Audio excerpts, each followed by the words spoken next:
Kulit menjadi ruam merah, bengkak dan gatal berpanjangan sehingga menimbulkan rasa tidak selesa. Itu antara penderitaan yang ditanggung penghidap eksema atau dermatitis, iaitu masalah keradangan kulit.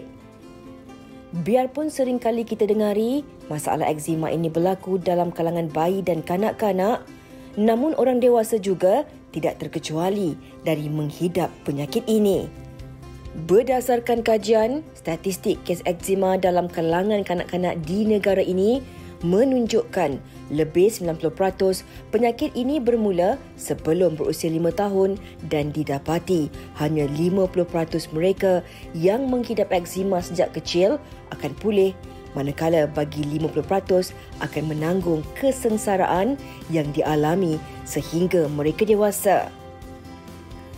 Jelas dapat dilihat, masalah kulit ini bukan hanya menjejaskan kesihatan fizikal, malah turut terkesan dari sudut psikologi di mana kitaran kehidupan akan terganggu dan hilangnya keyakinan diri bagi penghidap penyakit ini.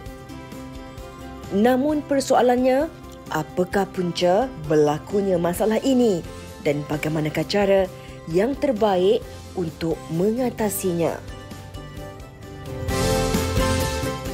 Baiklah, bila kita bercakap tentang eksema, itu tadi antara laporan yang sempat disediakan oleh Wan Ain Afifah. Dan ini juga mungkin menjadi persoalan dalam kalangan ramai penonton-penonton dan juga ibu bapa yang sedang menonton ketika ini. Yang mana mungkin ramai dalam kalangan anak-anak ataupun bayi anda mengalami masalah eksema. Tetapi kalau bercakap tentang masalah keradangan kulit ini, Fahrin, mungkin ramai juga dalam kalangan kita ini yang kadang-kadang keliru, tak tahu dan tak tahu nak bezakan apakah jenis-jenis keradangan yang dialami oleh diri ataupun anak-anak kita. Dan pelbagai persoalan itulah yang mungkin kita akan jawab pada hari ini dan kami akan kongsikan bersama dengan anda, bersama dengan tetamu-tetamu yang telah pun bersedia dalam talian video. Kita terus saja bersama dengan Profesor Madya Dr. Tarita Taib, Perunding Kanan Dermatologi Hospital UiTM dan Pusat Pakar Swasta UiTM. Dan juga kita akan bersama dengan Puan Juliana Ibrahim, ibu kepada penghidap eksema. Dan ada bersama dengan beliau adalah anaknya, Azan Daniel bin Muhammad. Dan juga Puan Nadia Nordin yang juga merupakan seorang penghidap eksema. Assalamualaikum, apa khabar semua? Waalaikumsalam. Waalaikumsalam warahmatullahi. Alhamdulillah. Comelnya adik Azan dia buat peace. Azan. Azan sebenarnya ketika ini berada bersama dengan doktor. Baru saja berjumpa dengan Dr. Tarita sebentar tadi. Dan doktor, sebagai pembuka tirai perbincangan kita ini, kalau boleh doktor kongsikan kepada penonton kita, apa yang perlu kita tahu dan kita faham tentang eksema ini, kerana melalui pembacaan ramai dalam kalangan masyarakat sebenarnya masih lagi keliru dan tak tahu apakah yang dimaksudkan ataupun didefinisikan sebagai eksema ataupun masalah keradangan kulit ini, doktor. Okey, eksema ini adalah maksudnya dalam istilah Latin tu, maksudnya kalau kita convertkan pada istilah biasa adalah radang kulit, macam mana yang Puan Fiza telah ucap banyak kali. Radang kulit ni, eksema ni dia actually just bukan diagnosis yang penuh. So eksema kita boleh terbahagi pada beberapa jenis eksema. Atopic eczema adalah ada faktor keturunan macam adik Azan yang dia dapat. Okey. Ada juga yang eczema disebabkan oleh alergi kontak, maknanya dia salah pakai produk, makeup, dia dapat kontak eczema, ataupun dia alergi pada makanan. This is true for allergy, maknanya dia makan je ayam terus naik rashes dalam masa beberapa minit. Paling lambat pun dalam masa 1 jam, 1 hari atau 2 hari paling lambat. Ataupun alergi pada ubat. Alergi pada ubat dia boleh lambat sikit. Dia macam eczema juga. Alergi pada ubat tengok jenis. Ada yang bentuk macam eczema, itu mungkin kadang-kadang ambil masa, ada yang masih beberapa hari, ada yang lepas 2 minggu makan ubat, ataupun 3 bulan pun ada, 6 bulan pun ada. Lain-lain bentuk eczema adalah eczema yang kebanyakannya pada orang yang lebih dewasa. Eczema pada kaki. Eczema pada kaki ni didapat kalau pesakit tu ada kisah varicose vein, maknanya salur darah dia kembang dekat kaki. So dia dapat eczema dekat kaki senang. Ataupun pesakit tu diabetes, hypertension, ataupun dia ada pesakit buah pinggang kronik, hati yang kronik, ataupun jantung yang kronik. So kaki dia bengkak. Bila kaki dia bengkak, eczema senang dapat pada kulit. Ada juga satu lagi pesakit eczema juga pada remaja atau orang dewasa adalah kita panggil seborrheic eczema. Seborrheic eczema ni macam kulit merah dan banyak macam kelumomo sikit tebal-tebal. Dia sedang dapat pada pada kulit kepala, orang panggil cradle cap. Pada baby, tapi dia boleh jadi sebahagian daripada atopic eczema ataupun dia berasingan dengan sakit atopic eczema. So kalau fokusnya kita pada hari ini ialah pada atopic eczema ni memang ada faktor keturunan. Maknanya kalau ada seorang macam sakit Ehlers Danlos, kalau ibu bapanya ada seorang yang ada penyakit atopik, penyakit atopik bukan sahaja penyakit atopic eczema kulit, dia ada kaitan dengan penyakit alergi yang lain macam alergi conjunctivitis, maknanya radang pada konjuntiva, ada alergi hidung ataupun alergi rhinitis dan asma. Okey. Doktor, kita nak doktor terangkan lebih banyak lagi. Tapi doktor dah pun terangkan sedikit apakah yang dimaksudkan sebagai eczema dan apakah antara punca-punca penyebab kepada masalah eczema ataupun fokus perbincangan kita pada hari ini iaitu atopic eczema. Dan kalau bicara atopik ni memang sebenarnya kalau kita lihat daripada awal tadi, kebanyakannya antara punca boleh dikatakan utama adalah melalui keturunan, dan ini juga lah mungkin yang dialami oleh adik Azan Daniel dan bersama juga dengan ibunya Juliana Ibrahim. Kita nak tanyakan pengalaman Puan Juliana sendiri dan apakah yang dialami, dirasai oleh adik Azan ni. Kadang-kadang budak-budak ni dia tak pandai nak cakap, dia tak tahu, dia ingat kadang-kadang orang tua pun ingat benda ni sakit kulit biasa je. Jadi apa pengalaman yang dilalui sendiri oleh Puan Juliana? Okey, bismillahirrahmanirrahim. Saya sebenarnya ada anak lelaki berumur 9 tahun yang pernah kena eczema waktu umur 5 tahun. Okey, jadi saya tak tahu pula eczema ni keturunan. So, saya pun cek dengan doktor dan pakar-pakar kulit semua saya jumpa, macam-macam pakar saya jumpa sebenarnya.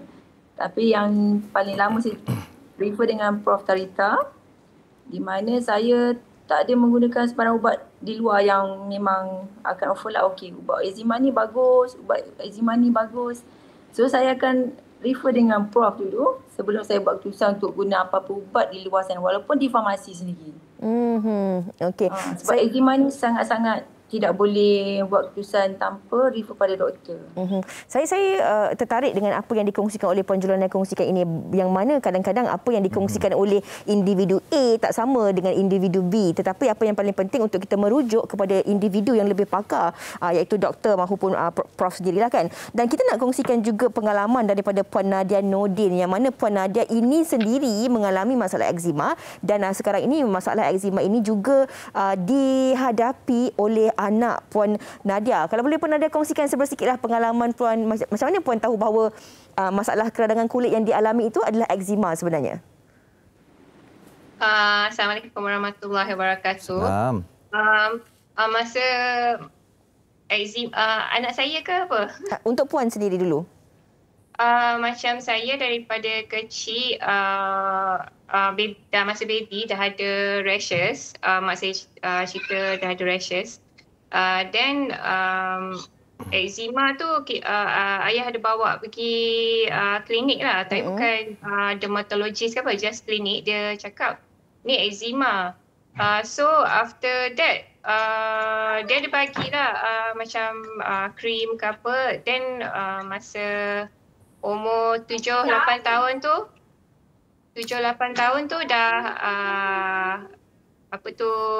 air sapu sendirilah sebab dah besar dah besar, umur 7-8 tahun dah boleh sapu sendiri. Tapi itulah, bila budak-budak sapu, main sapu je lah. Bila gatal kan. So I pula masa tu tak tahu tu alergik ke apa kan. So my mum pun masak ketam ke, masak ada udang kering ke, alergik memang sampai gatal-gatal dekat macam dalam gambar tadi lah, gatal-gatal kat area leher, dekat kaki, sampai menggerutu semua. Then bila dah gatal tu tak reti nak makan pil tahan gatal ke apa, terus sapu steroid. Okey. Jadi keadaan anak sendiri, okey, tapi sebelum tu saya nak tanya juga, adakah dengan pengalaman yang sebegitu, adakah sebenarnya Nadia tahu bahawa eczema ini boleh turun kepada anak pada peringkat awal ataupun baru anak dah kena, ini mesti turun daripada saya, atau bagaimana sebenarnya? Sebelum saya kahwin pun memang dah tahu dah apa ni, kalau saya ada anak maybe saya boleh turunkan sakit-sakit saya tu, sakit-sakit saka saya tu pada anak lah. Macam husband pula dia memang ada history eczema, asma semua, family dia semua ada tu. We all dah aware lah memang akan ada high risiko untuk anak-anak ni kena eczema, asma semualah. Okey. Alright. Itu pengalaman Puan Nadia yang dah kita dengarkan dan juga Puan Juliana. Kalau kita boleh nak bertanya dahulu kembali kepada Prof kan. Kalau kita lihat Prof, tadi apa yang dikongsikan oleh Puan Juliana, anak yang sulung berusia 9 tahun kena eczema selepas usia 5 tahun. Tetapi melalui pembacaan kami bukan orang yang arif dan pakar, ramai juga yang mengatakan kebiasaan dan kebanyakannya pesakit eczema ini boleh didapati seawal usia bayi dan kadang-kadang selepas usia 5 tahun tu dia dah makin mengurang sakit tersebut. Kalau boleh Prof perjelaskan, dan adakah juga bagi mereka yang dah berkahwin ni, kalau mereka ada eczema, dia turun kepada anak-anak ni, semua anak-anak tu boleh ada mendapat kemungkinan penyakit ini, ataupun sebenarnya ada juga kebarangkalian untuk ada dalam kalangan anak tu yang tak dapat penyakit ini, Prof? Betul. Eczema ni dia adalah kebanyakan dia berlaku pada umur kurang daripada 2 tahun lah. Tapi kebanyakan 70 hingga 90% kurang daripada 2 tahun. Tapi ada juga yang didiagnosa 5 tahun hingga 7 tahun. Ada segelintir yang didiagnosa lewat sedikit. So usually yang didiagnosa lewat sedikit ni, eczema dia adalah jenis yang tak berapa teruk. Mungkin ada trigger, ada pencetusnya pada 5 tahun tu dia baru keluar manifestasinya ketara.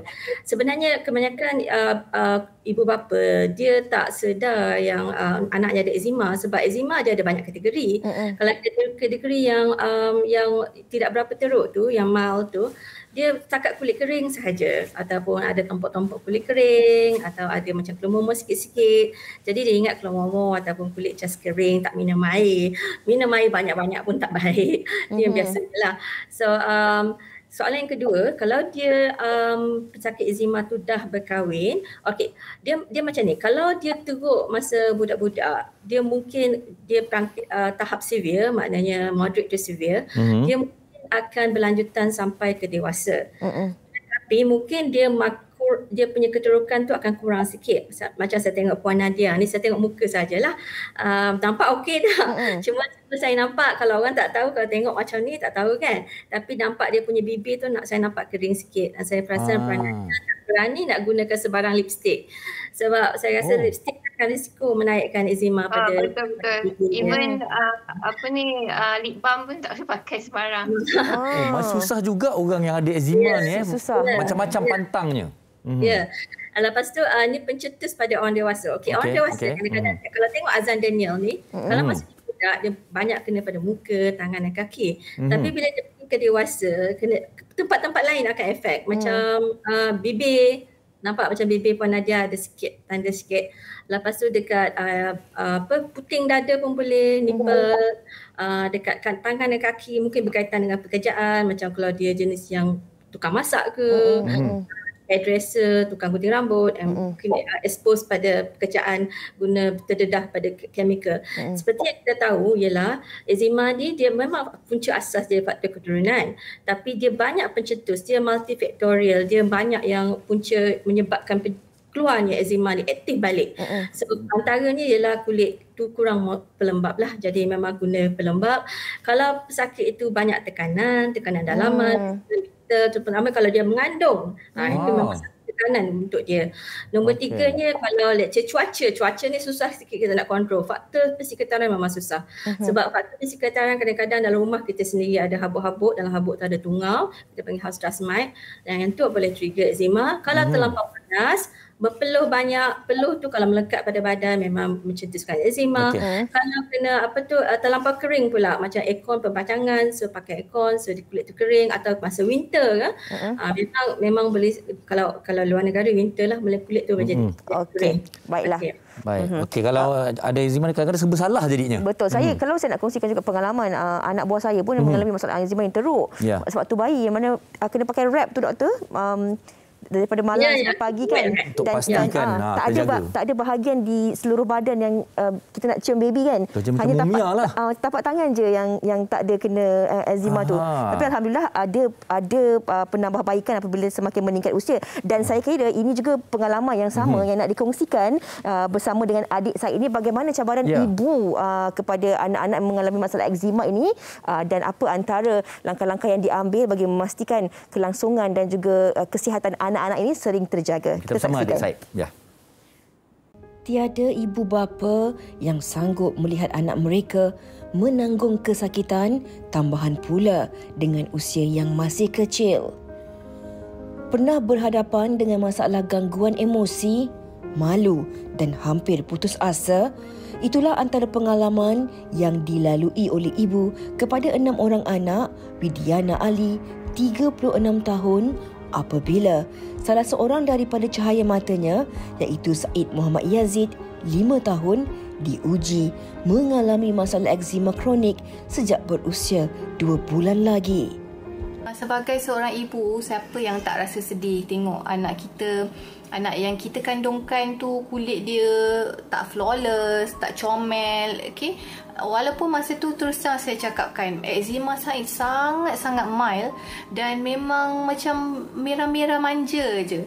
Tapi emosi seorang ibu tu kan, kita bawa sangat emosi tu, rasa macam malu sangat nak berhadapan. Okay, even kalau saya upload gambar dia dekat Facebook pun, saya akan blurkan muka dia. Okay, saya akan make sure akan touch up sikit, akan make sure orang tak nampak pun yang kulit dia tu ada merah-merah. Sampai satu tahap saya tanya dengan suami, okey tak, nampak tak eczema dia kan? Sebab rasa macam malu sangat masa tu nak mengaku yang anak kita ni ada eczema. Telah menjalani pelbagai kaedah dan rawatan sebagai ikhtiar supaya anaknya kembali sembuh, dia turut berharap agar anaknya pada ketika itu dapat membesar seperti kanak-kanak yang lain. Antara perkara yang saya buat sebagai seorang ibu, masa saya berhadapan dengan eczema tu, saya cubalah untuk bangkit dan cuba untuk melawan perasaan emosi negatif. Saya cuba untuk katakan pada diri yang insya-Allah dia punya eczema ni akan sembuh tak lama, sekejap je. Kadang-kadang bila rasa macam bila saya menyusukan dia tu, saya tak sanggup nak tengok dia punya pipi dia tu merekah-rekah macam kena simbah asid. Memang sangat-sangat teruk. Okay?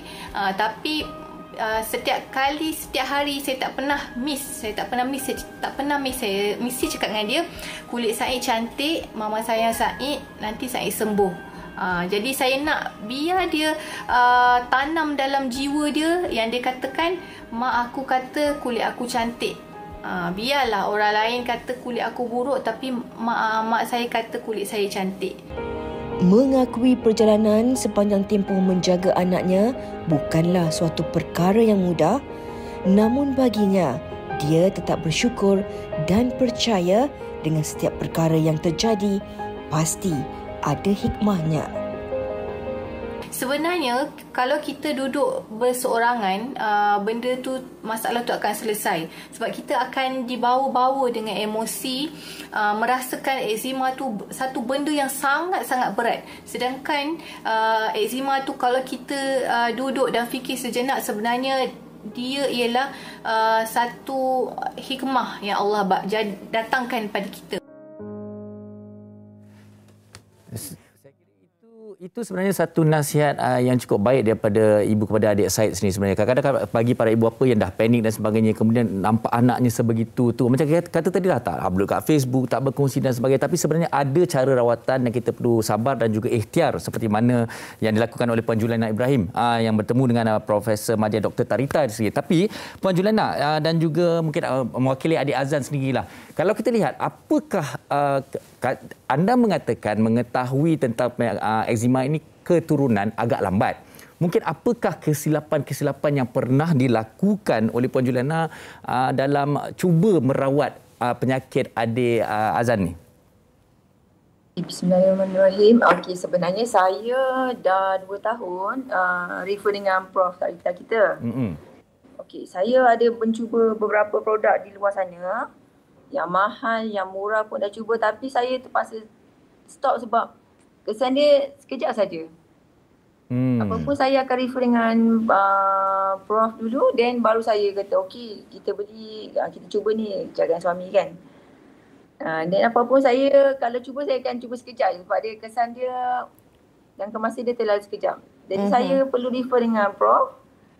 Walau macam mana cara sekalipun saya kena bersabarlah untuk rawat eczema sebab eczema anak saya Azan Daniel ni dia ada masa dia kering, okey baik.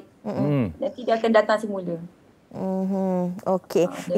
Itu pengalaman Puan Juliana sendiri. Saya kira Puan Nadia pun ada pengalaman Puan Nadia yang ingin dikongsikan Puan Nadia. Bagaimana kadang-kadang dalam kalangan masyarakat kita ni mereka beranggapan bahawa sakit eczema ni tak ada apa-apa, alah biasalah tu kata-kata kat kulit merah-merah. Betul. Macam saya ingat kurap susu dulu. Letaklah apa-apa nanti tu okeylah tu. Betul. Tapi hakikatnya mungkin selepas ini doktor juga boleh ulas tentang yang mana sebenarnya eczema ini memang kita perlu bawa berjumpa dengan pakar dan juga doktor supaya ia dapat dirawat di peringkat awal supaya tidak memberi kesan yang buruk dalam jangka masa panjang terhadap kesihatan diri kita dan juga anak-anak kita, Puan Nadia. Betul macam pengalaman saya sendiri. Pada saya eczema ni bukan setakat merah-merah kulit je lah. Dia sangat mengganggu emosi kita. Kita jadi low self esteem. Kalau boleh kita nak jumpa orang, mengganggu pelajaran saya. Even saya nak mandi pun saya rasa, ya Allah takutnya ni waktu nak mandi. Macam saya akan termenung dalam bilik air sebab masa tu kalau masa teruk sangat tu saya punya eczema, saya dah didiagnose psoriasis macam Prof cakap sampai ada kuping-kuping kat kepala macam dekat badan flaky-flaky macam peta Malaysia lah macam tu. So bila garuk tu dia pedih sangat. Even kalau kena air setitik, 2 titik pun sangat pedih. Pakai sabun memang tak boleh lah. Macam derm saya dulu dekat HSA dia bagi 1 tub Aqua Cream untuk mandi. So mandi macam tak mandi lah. Then last kali bila saya nak kahwin pun saya rasa macam rendah diri lah. Bakal suami saya nak kahwin dengan saya. Berkali-kali saya tanya, awak nak kahwin dengan saya ke? Nanti anak awak maybe ada boleh jadi eczema semua, sinus kan. So jadi takut lah sebab kalau masa sebelum saya mengandung pun macam-macam suplemen saya makan sebab tak nak anak saya kena eczema. Kalau dapat kurangkan pun kira baguslah. Okey, saya kira ini bukan satu perkara yang mudah. Apatah lagi bagi golongan wanita khususnya kan. Kerana kita berhadapan dengan kesakitan dan juga kita juga memerlukan sokongan yang kuat daripada individu-individu di sekeliling kita. Kerana macam doktor kata tadi, Nadia katakan tadi dan juga Puan Juliana katakan tadi, kita nak berhadapan dengan orang. Sebab kalau di bahagian-bahagian yang kita boleh sorok, orang tak nampak. Tapi kadang-kadang di wajah, di tangan dan sebagainya, itu juga boleh menimbulkan pelbagai persepsi daripada kalangan masyarakat. Ini juga kita nak tanya kepada Prof. Dr. Tarita sendiri. Doktor, kalau kita bercakap tentang masalah yang dialami ini, doktor, apabila jika masalah eczema ini tak dirawat, diambil sambil lewa dan dipandang enteng, doktor, adakah ia juga sebenarnya bukan saja boleh memberi kesan kepada penampilan dari segi luaran kulit itu, tapi masalah keradangan-keradangan lain seperti keradangan dalam sistem pernafasan ataupun apa antara mungkin yang boleh terjadi jika ianya tidak dirawat dari peringkat awal? Okey, penyakit atopik eczema ni sekiranya dia tidak mempunyai asma, mungkin dia tak akan efek pada sistem lain. Tapi kalau pesakit ni juga ada pesakit asma, kalau dia pesakit eczema dia tak boleh kontrol, dia menggaruk malam-malam, tak cukup tidur, dia akan stres, asma dia akan flare up, dia akan aktif semula lah. So jadi yang tu memang ada kaitan. Satu lagi penampilan pada muka tu memang saya setujulah memang sangat-sangat penting sebab saya kalau boleh kita kena treat pesakit ni secara holistik. Kalau dia sekolah menengah, kita make sure dia stabil sebelum menghadapi peperiksaan SPM ke SRP ke. Lepas tu kita try bagi dia ekspektasi dia mesti tak boleh tinggi lah. Dia nak sembuh tu tak boleh. Dan kita ajar dia walaupun dia pesakit lelaki, budak lelaki susah sikit nak sapu krim. Kita kena ajar dia sikap untuk take care pasal kulit dia dan faham. Usually paling penting bagi saya adalah education. Maknanya kita ajar pesakit tu. Sebab bagi saya pesakit adalah the best doctor. Sebab dia orang bersama diri, kulit dia 24 jam. Kalau dia berbandingkan dengan doktor yang merawat, sebab doktor yang merawat cuma jumpa paling cepat pun sekali seminggu kan. Masuk ward bolehlah tengok setiap hari. Tapi pesakit sendiri tahu bila apa nak pakai. Macam Adik Azan ni kalau you tengok dia ada banyak luka-luka kecil tu. Sebenarnya telah dapat superimpose, maknanya telah mendapat komplikasi. Ada bakteria dekat atas kulit dia. So bakteria, kadang-kadang virus pun boleh, virus herpes pun boleh menjangkiti pada pesakit eczema. So yang tu kalau kita tak treat, kalau kita tak rawat dia punya jangkitan-jangkitan pada kulit tu, sampai bila pun eczema dia tak baik. Dan kalau sekali satu tempat eczema tu dirawat, dia akan merebak pada tempat lain juga. Ada. Makin susahlah kita nak treat. Baik, saya kira satu penerangan yang mungkin hari ini topik kita ringkas, padat tapi begitu bermanfaat yang boleh kita faham sebenarnya eczema ni kita tak boleh ambil mudah dan mungkin bagi mereka yang mengalaminya sendiri jangan risau kerana pastinya ada rawatan dan juga ikhtiar yang harus dilakukan. Baik, sekali lagi kita nak ucapkan terima kasih kepada semua tetamu-tetamu kita, Profesor Madya Dr. Tarita Taib, Puan Juliana Ibrahim dan Adik Azan Daniel, semoga cepat sembuh, dan juga Puan Nadia Nordin. Terima kasih kerana bersama kami pada hari ini. InsyaAllah. Dan kami doakan kepada anda penonton-penonton yang mungkin mengalami masalah-masalah yang sama, bukan saja pada diri anda, ahli keluarga ataupun insan-insan yang terdekat dengan anda. Apa-apa pun boleh anda kongsikan perkongsian ini untuk bagi mereka yang menghidapi masalah eczema ini, perlulah berjumpa dengan mereka yang lebih ahli dan lebih pakar untuk mendapatkan rawatan yang sewajarnya, insya-Allah. Semoga dapat memberi manfaat.